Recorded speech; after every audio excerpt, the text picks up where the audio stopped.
আকাশবাণী খবর পড়ছি শুভব্রত মুখোপাধ্যায়। বিশেষ বিশেষ খবর।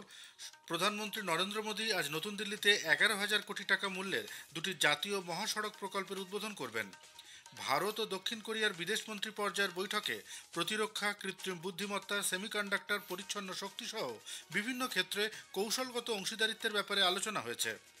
উপরাষ্ট্রপতি পদে প্রার্থী নির্বাচনের লক্ষ্যে বিজেপি সংসদীয় বোর্ড আজ নতুন দিল্লিতে বৈঠকে বসছে। মার্কিন রাষ্ট্রপতির সঙ্গে ইউক্রেনের রাষ্ট্রপতির পরিকল্পিত বৈঠকের আগে ইউক্রেনের সহযোগী ইউরোপীয় দেশগুলির আজ ভার্চুয়াল বৈঠক। ভারতীয় মহাকাশচারী গ্রুপ ক্যাপ্টেন শুভাংশু শুক্লা দেশে ফিরেছেন। যুব ভারতী ক্রীড়াঙ্গনে আজ ডুরান্ড কাপ ফুটবলের কোয়ার্টার ফাইনালে মুখোমুখি মোহনবাগান সুপার জায়ান্ট ও ইস্টবেঙ্গল। আসছে বিস্তারিত খবরে। প্রধানমন্ত্রী নরেন্দ্র মোদী আজ নতুন দিল্লিতে প্রায় 11,000 কোটি টাকা মূল্যের দুটি প্রধান জাতীয় মহাসড়ক প্রকল্পের উদ্বোধন করবেন। এই প্রকল্পগুলির মধ্যে রয়েছে দ্বারকা এক্সপ্রেসওয়ে দিল্লি অংশ এবং দ্বিতীয় পর্যায়ের নগর সম্প্রসারণ সড়ক।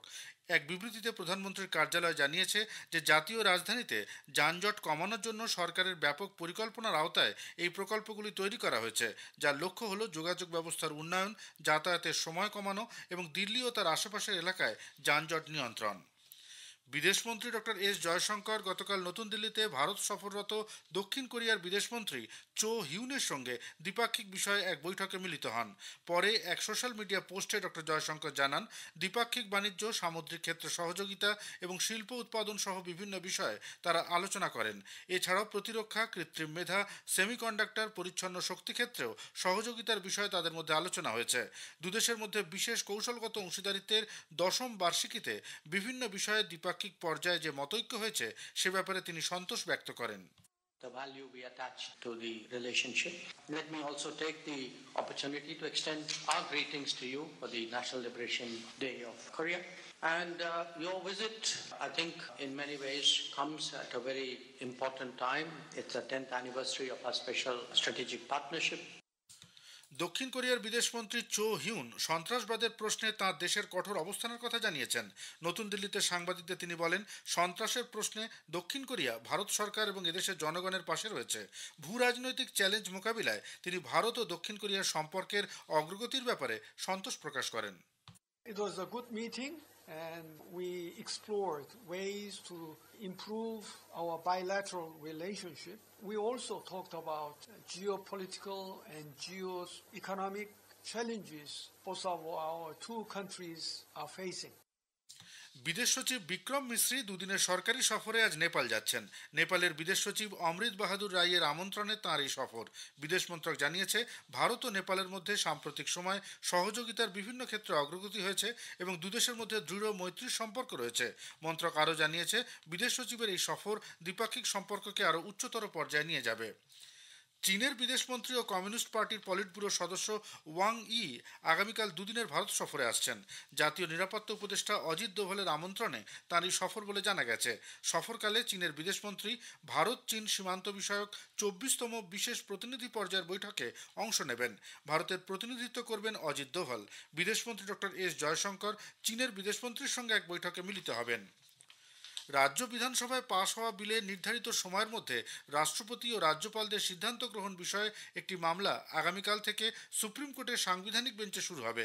রাষ্ট্রপতি দ্রৌপদী মুর্মু সংবিধানের 143 নম্বর ধারায় এ বিষয়ে সর্বোচ্চ আদালতের মতামত জানতে চেয়েছেন।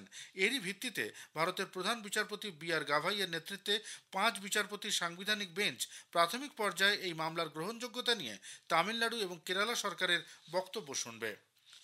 কেন্দ্রীয় শিল্প বাণিজ্য মন্ত্রী পীয়ূষ গোয়েল বলেছেন, চলতি অর্থ বছরের প্রথম ত্রৈমাসিকে ভারতের ইলেকট্রনিক্স দ্রব্য রপ্তানি গত বছরের এই সময়ের তুলনায় 47% বেড়েছে।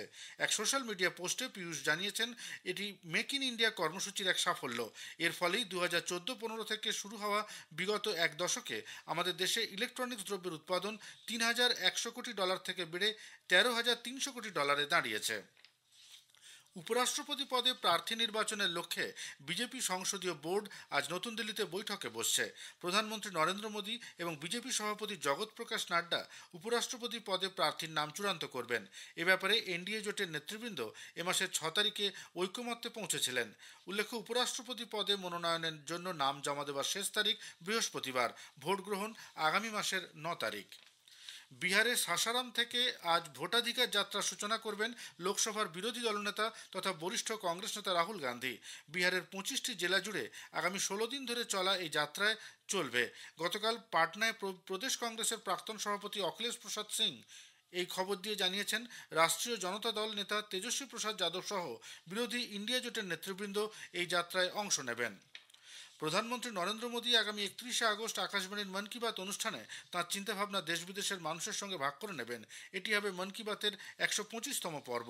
বেলা 11টা থেকে আকাশবাণী এবং দূরদর্শনের সবকটি চ্যানেল এবং Akashvani news on AIR website, mobile app, প্রধানমন্ত্রীর দপ্তর, তথ্য ও সম্প্রচার মন্ত্রকের ওয়েবসাইট ও ইউটিউব চ্যানেলেও মন কি বাত সম্প্রচারিত হবে। খবর শুনছেন আকাশবাণী থেকে। আমাদের সংবাদ শোনা যাবে ইউটিউব চ্যানেল আকাশবাণী সংবাদ বাংলা, ফেসবুক ও ইনস্টাগ্রাম আকাশবাণী সংবাদ কলকাতা এবং এক্স হ্যান্ডেল এআইআই নিউজ কলকাতাতে। মার্কিন প্রেসিডেন্ট ডোনাল্ড ট্রাম্প এবং রাশিয়ার প্রেসিডেন্ট ভ্লাদিমির পুতিনের মধ্যে আলাস্কা শীর্ষ সম্মেলন ইউক্রেন রাশিয়া সংঘাতের বিষয়ে কোনো চুক্তি ছাড়াই শেষ হয়েছে। আলোচনাকে অগ্রগতি হিসেবে চিহ্নিত করা হলেও ইউক্রেনের যুদ্ধ বন্ধের বিষয়ে কোনো চুক্তি হয়নি। বৈঠকের পর যৌথ সাংবাদিক সম্মেলনে পুতিন বলেন যে তাদের আলোচনার মূল বিষয় ছিল ইউক্রেন সংঘাত।